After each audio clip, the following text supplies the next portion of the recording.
Good evening, you're watching Estuary News, I'm Hugh Riches. In the headlines tonight, a further arrest in a continuing murder inquiry in Grimsby, new tasers to help Lincolnshire's police on the front line, and how a bus stop is helping dementia patients in Grimsby. And later in tonight's programme, both the Hull City and Scunthorpe managers in the sports with Jack, and I'll be talking to Vicky Hartung about Grimsby Ice Factory, and before that, Nikki Silver on a record-breaking year for a Lincolnshire charity.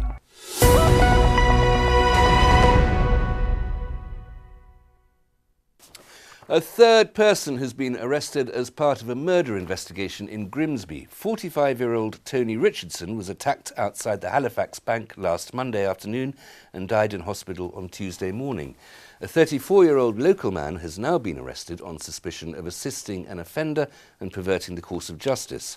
Mark Finney and Sarah Finney, both of Sutcliffe Avenue in Grimsby, have already been charged with murder. They appeared at Hull Crown Court this morning and have been remanded in custody until a further hearing in May. Lincolnshire County Council has officially ended its contract with Carillion. Galliford Try has been appointed in the interim to carry on the work on the Lincoln Eastern Bypass. The council is looking for a new firm to manage the project in the long term. Around 40,000 illegal cigarettes and 5 kilograms of illegal tobacco have been seized in Hull. Hull City Council's Trading Standards team used tobacco detection dogs to find the contraband during intelligence-led inspections at businesses in West Hull. The stash was the equivalent of around 2,000 packs of cigarettes and 100 pouches of tobacco. Investigations are now underway. A replica bus stop has been installed at Grimsby Hospital. The bus stop on Ward B4 is designed to help dementia patients who might be unsettled and anxious while in hospital. The hospital's charity arm, the Healthtree Foundation, has teamed up with Stagecoach East Midlands with plans to expand the project to Scunthorpe Hospital. Always the way, two coming along at once. Well, we wanted to try and make our environment a lot more dementia friendly for our dementia patients that we have coming in through the hospital. So we'd been to other various trusts and had a look round and spoken to them and to see what kind of ideas they had. And one of the things that we came back from was having a bus stop within the ward. So we kind of wanted to pursue that idea and thought it would be really good for our dementia patients that we have. Once we decided that we wanted to go for it, we've got the Healthtree Foundation within the hospital that we approached regarding the process really, because obviously we didn't really know which way to go about it. They helped us with the seating, with Stagecoach. We got in touch with them, they donated the sign for us. And then obviously we've got the tree on the wall as well. Sometimes patients do tend to wander a little bit. They tend to want to be going home or try to exit seat a bit. So we thought by having the bus stop, it gives people a different place to come, somewhere different to sit other than just by their bed. If people are wanting to go home, they can come and sit by the bus stop. And then because of sometimes they have the short-term memory problems they do have, it offers a bit of an opportunity for staff to be able to maybe offer them a bit of distraction. So, if they've been sat down for a little while, and then you can offer a distraction like, let's go and do something else, or let's go and get a drink or something, and then, just try and distract them that way. So, we're hoping that, it'll work in that way. And other patients will use it as well, I think. Yeah, we've had a few patients use it already, so been interested in it anyway. New latest generation tasers are being used by Lincolnshire Police to protect frontline officers and the public. More than 200 new devices will be distributed to the force to replace the current model. The new tasers will improve safety and accountability. Officers required to use them will undergo a rigorous 4-day training course. Several trains were cancelled today, leaving Hull. Hull Trains cancelled services to London King's Cross because so many trains needed repairs at the same time. The 7:22 this morning, the 10:30 and the 1:48 this afternoon services were affected. A new exhibition in Hull is celebrating the City of Culture's army of volunteers. More than 2,000 of them played a key role in Hull's cultural programme, which totalled 300,000 hours of activity. Big Picture is the work of Hull-based photographer Leo Francis and features images of volunteers in recognisable and magical locations. The artist says it was a privilege to meet and work with the volunteers. This project was just my favourite because you just got to meet them all, talk to them about all different things that they brought, and yeah, they all brought so many different things, and you just have this tiny little object that would just relate to a huge story in their life. But yeah, the favourite thing someone brought were these baby sham little ornaments, and I'm going to be going through loads of car boot sales trying to find those now. They asked us to bring along items that you particularly like, so I like Hard Rock Cafe. So there's old baseball caps of Hard Rock Cafe on there, and I like music, so there's quite a lot of CDs. I've been to a lot of the concerts, so there's programmes from concerts. I do running, so there's some running t-shirts from there, concert t-shirts and all sorts of bits and pieces. And I like Yorkshire tea, so if people are looking, you'll see a little thing of Yorkshire tea on there as well. What we wanted to get was that when all the volunteers come together, they can create some really epic shots. But then we also kind of wanted to break it down and get their individual characters coming through, because throughout the City of Culture they've done such great things. And you just see them as the kind of the blue coats that help everyone out, but we wanted to get their characters coming through and get that coming across in the shots as well. You know, 2,500 ambassadors for the city, and long may it continue. You know, they've got a platform, they've got a voice, and it's really important that where we're at now, we work on that momentum and we keep this thing going. So this isn't so much just about celebrating what they've done so far. This is about shouting about where we're going to go to next as well. And that exhibition runs at the Humber Street Gallery until the 25th of February.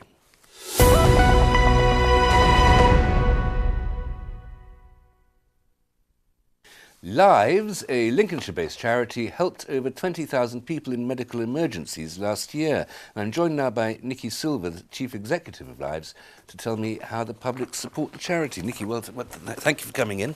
Welcome. Just remind us, what does Lives stand for? Lives stands for Lincolnshire Integrated Voluntary Emergency Service, which is quite a mouthful, so Lives will suffice. I think it's maybe a little bit, probably easy to paint on the side of the ambulances. Absolutely.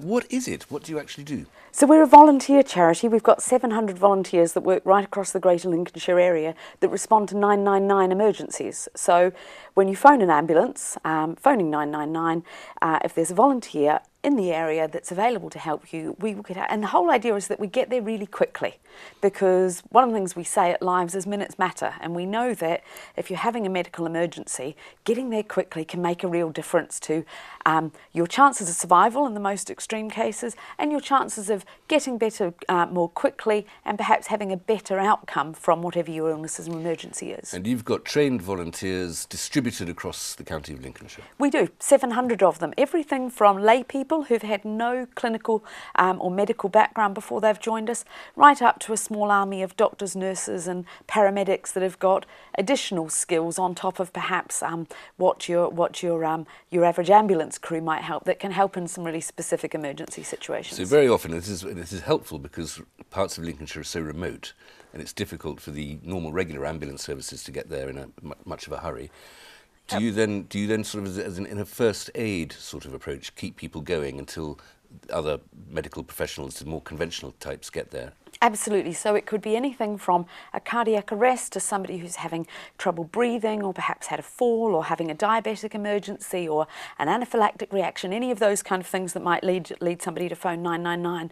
And it's all about our people are trained, first of all, and then equipped to be able to deliver that immediate life-saving care. That might be using a defibrillator, giving somebody some oxygen therapy, administering some drugs, or performing what we'd regard as being first aid. Isn't this in some ways taking the responsibility off the normal regular ambulance services that we pay for through the state in the regular manner? Is this not removing their responsibility in some way? No, I think we get asked that sometimes, and I think it's a team game, isn't it? And we live in communities, and it's about how we support each other. And with the best will in the world, you know, it's a very big area that we live in. There isn't going to be an ambulance on every street corner. And I think nor would we necessarily want it to be, because of, you know, they're expensive things to run. So it's about getting the right services to the right person at the right time. And the ambulance service does a lot of work on that. But we think there are a lot of people in communities that are happy to get involved and play their part, because, you know, I want to be there when my neighbour's having an emergency and needs some help.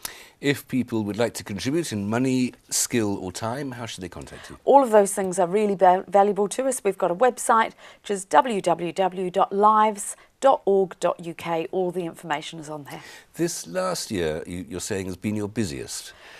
It has indeed. 21,500 patients we helped across Lincolnshire last year, which is 1,000 more than the year before. And in 2016 we helped 2,000 more than we had the year before that. So we're getting busier. Is this rise just because the population generally is rising, so there's bound to be a correlation of people having accidents and getting into trouble, or are we just becoming a bit more clumsy? Well, I think it's probably a mixture of things. What we, if you read anything in the press or watch anything on the television, you'll see that the health system is under pressure. We've got an ageing population. We've got people that are getting perhaps more complex illnesses as they live longer, and that means the ambulance services are busier, the hospitals are busier, and so it makes sense that we would be busier too. We know, though, that there are a lot more patients out there that we could help. But it's about having the resources, both people and money, to be able to do that. And a rise in car accidents? We went to more than 1,000 road traffic collisions last year, which is more than we'd been to in the previous years as well. And they're the kinds of things that involve often our high-end responders, our doctors, nurses, paramedics that can perform those really life-saving interventions that can make a big difference. OK, Nikki, thanks very much, and I hope you have a much less busy year coming up. Join me after the break, both the Hull City and Scunthorpe managers in the sports with Jack, and I'll be talking to Vicky Hartung about Grimsby's Ice Factory.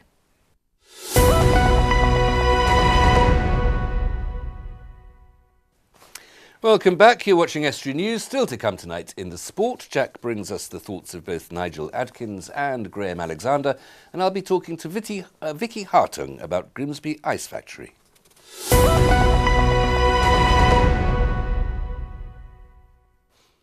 A medical professor has been appointed to lead a multi-centred team to improve palliative care in Yorkshire. Professor Fliss Murtagh will be an associate director at the University of Hull's recently established Wolfson Palliative Care Research Centre. Her main role will be the assessment and monitoring of symptoms and outcomes. Yorkshire Cancer Research is investing £1.3 million in a 4-year research programme at the university. Meanwhile, there's a new post at a Hull-based financial organisation. Andy Stankard has been appointed President of Hull and East Yorkshire Credit Union. Mr Stankard works for Hull City Council and is a former President of the Hull and East Yorkshire Trade Union Council. The union recently celebrated its 80th anniversary, the credit union that is, and has grown into one of the country's largest credit unions. It serves over 14,000 people in the Humber region. He takes over the role from Alan Hignett. Beverley Garland Dancers will be holding a series of events next month to encourage people to take up Morris dancing. The group hopes people will come along to have fun and get fit. It was formed in 1977 as Middleton Garland Dancers and Long Sword Team, adopting the rather shorter name in 1986. The sessions take place on Thursday evenings from 7:45 at King's Church Hall on Swinemore Lane. R&B group Soul to Soul will be in Hull as part of a UK tour celebrating its 30th anniversary. The double Grammy Award-winning and 5-time Brit Award-nominated band is best known for the singles Back to Life and Keep On Movin'. The group has sold over 10 million albums worldwide. Both performers were awarded an OBE for services to music in 2008. They'll be performing at Hull City Hall on the 24th of October. Tickets go on sale on Monday.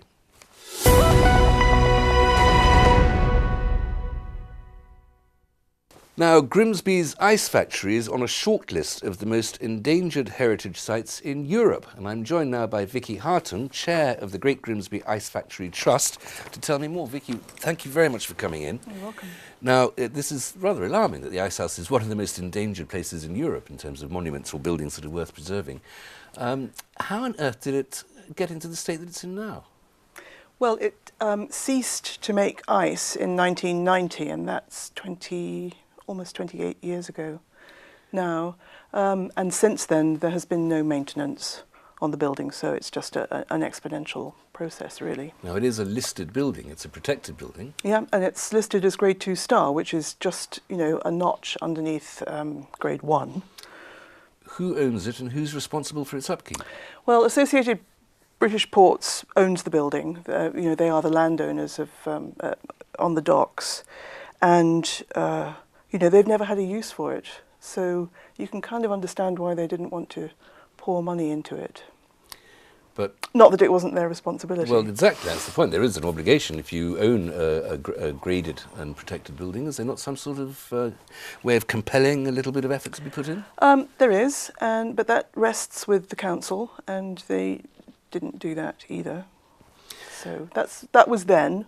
Now we have a lot more communication and discussion between the council and ABP and our trust. I noticed that the Casbah, which for non-Grimsby'ians, the Casbah is a sort of a street, as it were, an area of buildings. Number of streets, yeah. On the docks itself, just a little bit further out than the ice factory. That's got a sort of protected status now that the ice factory hasn't. Well, the Casbah has been designated a conservation area, and it includes all the buildings within that boundary, not all of which are listed. So what that means is that those buildings that are not listed are still protected. The ice factory is listed grade 2 star, so it's protected anyway. So it didn't need the extra protections that the Casbah is getting. No. What would you like to see happen next then? You've mentioned that ABP has not perhaps been very active, and the council hasn't been very active in urging ABP to be active. In the past. What would you like to see as the next step in the history of the ice factory? Well, the next step will be going over steps that we've been over before. A few years ago, we did an options appraisal. We made an application for funds to the Heritage Lottery Fund, and we were turned down. At that time, we didn't have a lot of support from the council or from the owners.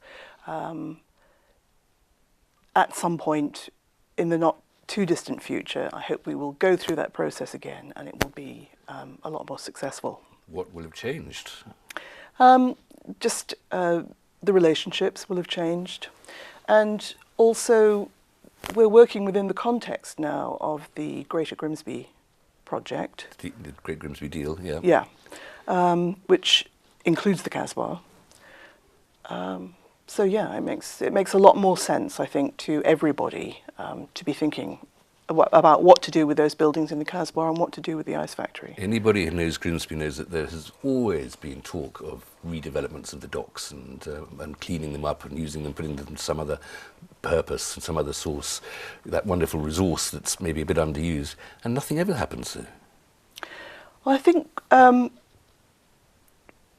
can't speak for Associated British Ports. I sound as if I'm blaming you for that, Vicky. I'm absolutely not. I'm sorry. I didn't mean to sound so accusatory. But I think the barrier to development on the docks has been, or to the barrier to getting the most out of the heritage buildings on the docks has been that it's a working port, and those buildings are right in the middle of where all the business is.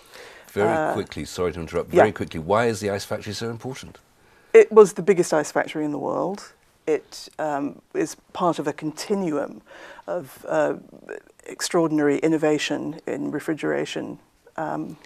If people would like to get involved in protecting or to get involved in your trust, how should they get in touch with you? We have a website, ggift.co.uk. Vicky, thank you very much. That's absolutely brilliant. Welcome. Here's Jack with the Sports News.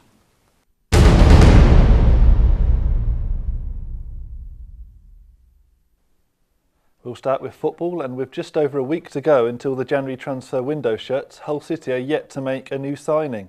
The Tigers had seen 2 separate bids rejected by Aberdeen for defender Scott McKenna. City have since been told that the Scotland under-21 international is not for sale, and as such have moved on to other targets. Despite the lack of transfer activity so far, head coach Nigel Adkins said the club are working hard to bring in players. Trust me, there's a lot of conversations going on, and sometimes you've seen it year after year after year. And a lot of people say, well, we'll wait till the last week of the window. And then when one goes, there's a big domino effect that kicks in. It happens every year. Why is beyond me. Why don't you get your business done early? But unfortunately, that's the way things are. But what we're not going to do is just bring somebody in just for the sake of it, because we've got a big squad of players. We've got players who are coming back. We need people who are actually going to be beneficial for us where we think we're going to be going long term as well as short term. In other Hull City news, the club have announced the departure of their goalkeeping coach. Pat Mountain has departed from his coaching role at the Tigers due to family reasons. The 41-year-old only joined the club at the beginning of the season, but he's left to take up a similar role at League Two side Forest Green Rovers. Nigel Adkins, himself a former goalkeeper, said he was sad to see him leave. On to League One now, and Scunthorpe United are back in action at Glanford Park as they take on local rivals Doncaster Rovers tonight. The Iron will be looking to bounce back from Saturday's 3-1 home defeat against Gillingham, a result which brought an end to United's 6-match unbeaten run. The two sides last met in the FA Cup second round back in December, with Doncaster winning 3-0 at the Keepmoat Stadium. Since then, Scunthorpe have made a number of new signings to bolster their squad going into the second half of the season. Manager Graham Alexander said the club are looking to add another player to their ranks. We're still diligently doing our work. We still feel we possibly need one more player as an outfield player, and we're considering that, but we'll only go for the players that we feel are good enough. It's not just a case of another body, that'll do. And then we have to work really cleverly to make sure we get the right people in, and we're trying to do that. And finally, in rugby, tickets are now on sale for a cross-code charity match set up in aid of a worthy cause. The game features a Hull KR and Hull FC super team up against an international rugby union team captained by Mike Tyndall. Money raised will go towards providing both financial and personal support for military personnel who are making the transition to civilian life. The contest kicks off at 2 p.m. on Sunday the 4th of March at KCOM Craven Park in Hull. More information is available at rugbyforheroes.org.uk. And that's all for the sport. Back to you in the studio.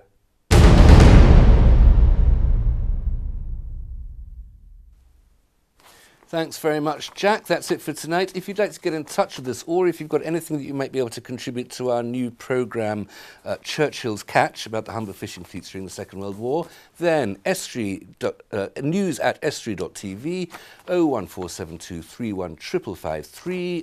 There's the Twitter and there's the Facebook, or you can write to us at Estuary TV, Nuns Corner, Laceby Road, Grimsby, North East Lincolnshire, DN34 5BQ. Until tomorrow, good evening.